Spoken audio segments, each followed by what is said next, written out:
Well, the fact is China's done a better job of that than any country in the history of the world.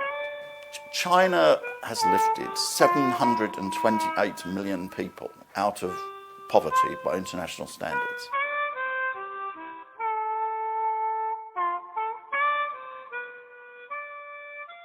It's an ambitious goal, but we shouldn't set small goals. We should set big goals, especially if you're a country as big and powerful and inclusive as China. So I'm at the OECD, I'm in charge of our role in helping to implement the Sustainable Development Goals established last September by the United Nations. And one of those goals, the ultimate goal there really, is to lift 800 million people worldwide out of extreme poverty. And that is, again, an ambitious goal, like the goal here in China of the 5-year plan, to do it in a shorter period, to get 70 million people out.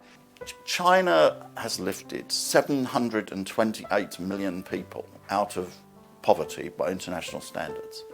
The whole of the rest of the world has only lifted 152 million, right? Therefore, the contribution to human well-being made by Deng Xiaoping is unequalled, in my opinion. I was really deeply moved. You might even hear my voice slightly waver, because the first time I went to Shanghai and I saw a big portrait of Deng Xiaoping in the municipal hall there, and I was so moved because I knew he'd been there, because I knew not merely what a great theorist and leader of China was, but what an enormous contribution he'd made to human well-being, and that sums up my view about him.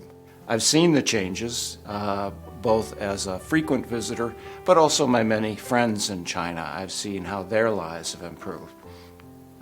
I talk a lot to foreign audiences about what's happening in China. Not only has China done a really amazing job of lifting people out of poverty, but China still faces one of the biggest challenges in history, with 20 million people every year moving to the cities.